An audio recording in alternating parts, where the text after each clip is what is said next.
ఆజాద్ పేరు వింటే చాలు తెల్లదొరలు గుండెల్లో రైళ్లు పరిగెత్తేవి. ఎక్కడ ఏ విధ్వంసానికి పథకం రచించి తమపై దాడి చేస్తాడోనని ప్రాణాలు అరచేత పెట్టుకునేవారు. బ్రిటిషర్ల దాస్య శృంఖలాల నుంచి భరతమాతకు విముక్తి కలిగించడం కోసం ఎందరో మహాత్ములు తమ ప్రాణాలను ఫణంగా పెట్టారు. ఆరెందరో వీరులు ఉరికంబమెక్కారు. అలాంటి వారిలో ముఖ్యులు భగత్ సింగ్, చంద్రశేఖర్ ఆజాద్. అత్యంత పిన్న వయసులోనే దేశం కోసం తమ జీవితాన్నే అర్పించిన మహాపురుషులు. చంద్రశేఖర్ ఆజాద్ కూడా ఒకరు. 1903 జూలై 23న అలహాబాద్ లోని ఓ మధ్యతరగతి బ్రాహ్మణ కుటుంబంలో జన్మించిన ఆజాద్ అసలు పేరు చంద్రశేఖర్ సీతారాం కేసరి. పోలీసులు చంద్రశేఖర్ ను కోర్టులో న్యాయమూర్తి ముందు హాజరుపడు అడిగిన ప్రశ్నలకు సమాధానంగా నా పేరు ఆజాద్, నా తండ్రి పేరు స్వాతంత్రం అని, మేము నివసించేది జైల్లో అంటూ పలికారు. హిందుస్థాన్ సోషలిస్ట్ రిపబ్లికన్ అసోసియేషన్ కు ఆజాద్ ముఖ్య వ్యూహకర్తగా పనిచేశారు.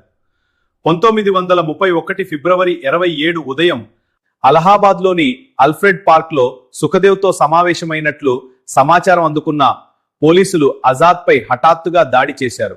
వారి నుంచి తప్పించుకోవడానికి ప్రయత్నించిన ఆజాద్ పై పోలీసులు కాల్పులు జరపడంతో భయపడకుండా వారిని ఎదురించాడు. తప్పించుకునే వరకు వారితో పోరాడి ఆజాద్ తన రివాల్వర్ తోనే ప్రాణార్పణ చేసుకున్నాడు.